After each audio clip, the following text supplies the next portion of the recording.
Good morning, girls and boys. Sanibonani bafana namantombazane. Mums and dads, grandparents, friends, anyone who's listening. Mama, baba, gogo omkhulu, abangani, wonke umuntu olalele. We're always so happy when children come to us and say, "We saw Kids Live." Kuyasijabulisa kakhulu kuthina uma izingane zifika kuthina zithi sikubonile kwi-Kids Live. It's wonderful if you can take the time to be still and let the Lord speak to you. Kuyisimanga kakhulu uma ukwazi ukuthatha isikhathi sakho ukwazi ukulalela iKids Live uNkulunkulu akhulumisane nawe. Children, today I'm going to tell you a story about two children. Bangane namhlanje ngizonitshela indaba emayelana nezingane ezimbili. And these two children were brothers and sisters. Lezi ngane bezihlobene zikusisi nobhuti. The little boy was called Thulani. Umfana ke ubebizwa ngokuthiwa uThulani. And his sister was called Owethu. Usisi wakhe yena udade wakhe kwaku uOwethu. Now you can see just by looking on their faces that they're two very different children. Ngokubabuka nje ebusweni uyabona ukuthi abefani babantu abahlukene. Do you know, Owethu was always a little bit grumpy.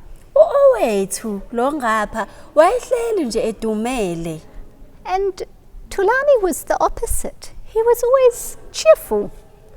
uThulani yena ubehlukile kuOwethu ubehleli nje enokujabula enokuthokoza. But the funny thing is these two children had the same parents. Kodwa ke okuhlekisayo ukuthi lezi ngane zombili bezinabazali ababodwa. Do you know Owethu would wake up in the morning and then she'd come down and sit down for breakfast with a bit of a frown on her face. uOwethu bethi mayevuka ekseni avuka ubona ukuthi nje udumela unokukhathala udabukile ebusweni ahambe ehle yohlala etafuleni lapho bezodla khona isidlo sasekuseni. And then she'd quickly pray for her food. Athandazele masinya ukudla kwakhe. And then she spooned through the porridge. "Oh, Mama, it's lumpy today." Adle iparish lakhe lidla athi ma lineyigaxa leli parish. And then there was a mess on the table after her. Achithe futhi etafuleni la kade edlela khona. And she would leave her spoon lying around. Asishiya ispoon sakhe sihleli nje noma kanjani. And she was quite a grump, especially in the mornings. Ube umuntu nje odumele noma ongathokozile kakhulukazi ekseni. Then when it was time for school, she'd drag her feet. "Oh, school again." Bese kuyisikhathi ke sekuya esikoleni ubedonsa inyawo zakhe ebalisa ethi sekumele ngesikoleni futhi. And if she didn't like what the teacher was giving them to do, she would just look at the teacher. Uma engakuthandi ke lokho abakunikezwa uthisha wabo ubezohlala nje ambuka uthisha. And then she'd tell her friends what to do and boss other people around. Atshela abangani bakhe ukuthi kumele benzeni aphathe wonke umuntu okhona eduze kwakhe. And when she was tired, she would just lie down on the sofa and let her mother do all the work.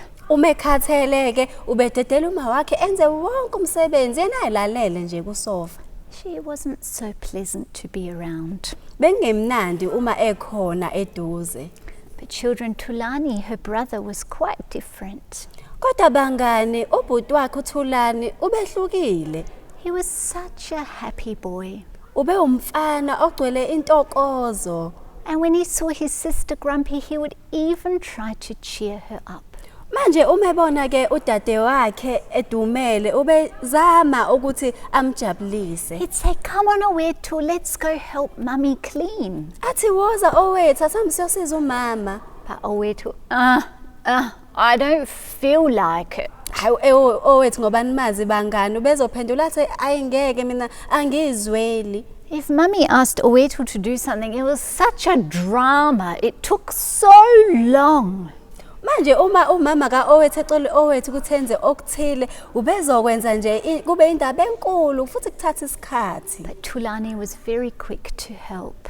Kodwa uThulani ube umuntu osheshayo ekusizeni. When he came home from school, he'd do his homework straight away. You didn't need to ask him.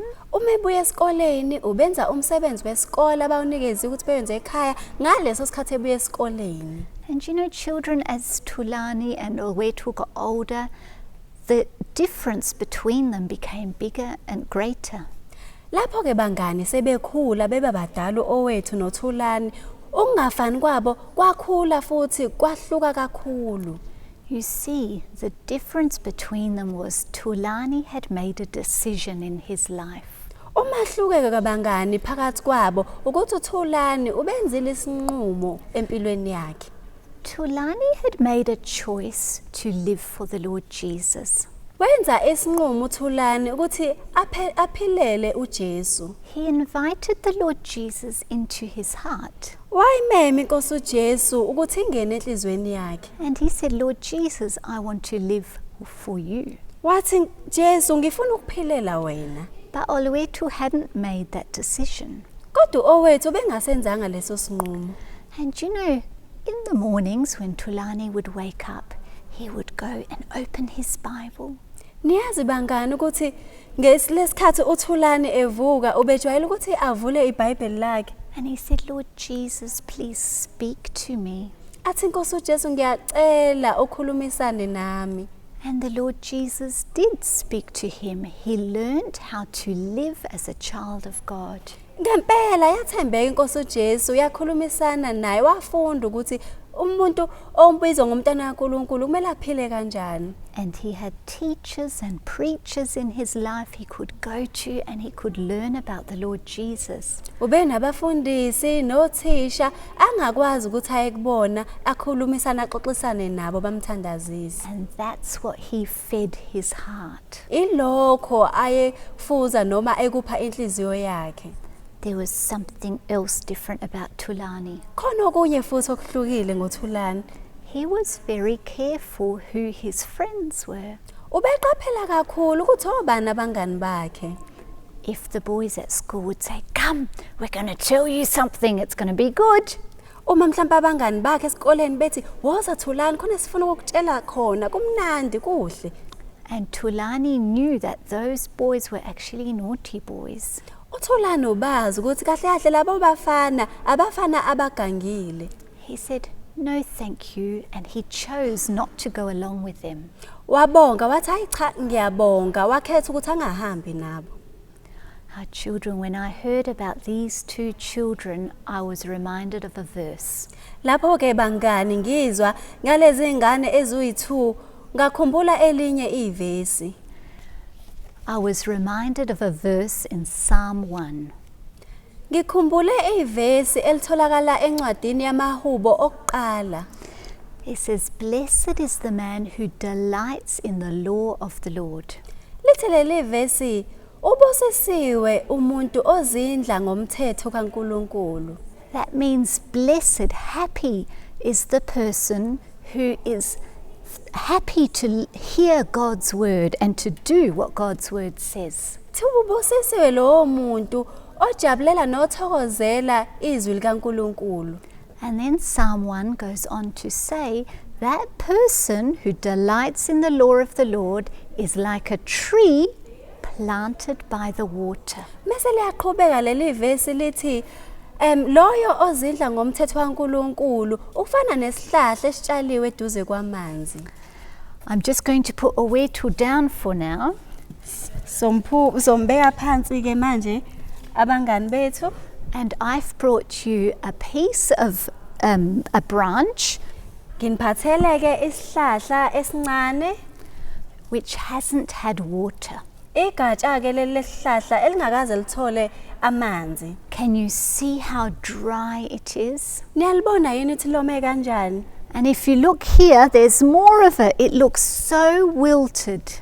Naleli futhi elinye elingalena libonile. Actually, it reminds me of Olwetu's face. Lesi sihlahla ke sengikhumbuza ubuso buka owethu. Just wilted. Sibonile nje. Just so sad and so dry. Sidumele somile. And the longer this is out of water, the worse it's going to look. Manje uma siqhubeka lesihlahla singathola amanzi sizobuna kakhulu kunakuqala. It's really not very pretty. Asihle nje neze. And on the other side here, we've got some greenery, some plant which has been in water. Nangapha ke sinaso isihlahla esihlaza kahle esithola amanzi. It's fresh, it's bright. Sinombala ogqamile futhi sihle, sinomsoco. And while it stays in the water, it's going to stay fresh and bright. Manje ke uma sihlala emanzini sizohlala sinomsoco, sinombala waso omuhle. The lesson for us is, children, we need to be planted by the water. Manje bangani ke isifundo sisitholayo la ukuthi kumele nathi sitshalwe eduze kwamanzi. We need to be like the tree that's planted by the water. Sidinga ukufana nalesihlahla esitshalwe eduze kwamanzi. If we delight in God's word, Uma sithokozela izwi likaNkulunkulu, it feeds us like it fed Tulani.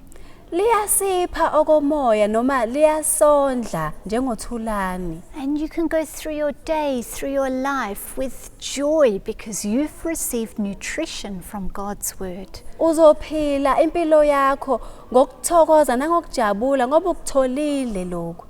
But if you're dry and wilted without water, without God's word, you're going to go through the day very sorrowful. You don't have the food you need. Kodwa uma ungawatholi lamanzi, ungalitholi izwi likaNkulunkulu njengalesihlahla esingawatholi amanzi, uzoqhubeka osukwini lakho uze ukuthi womile.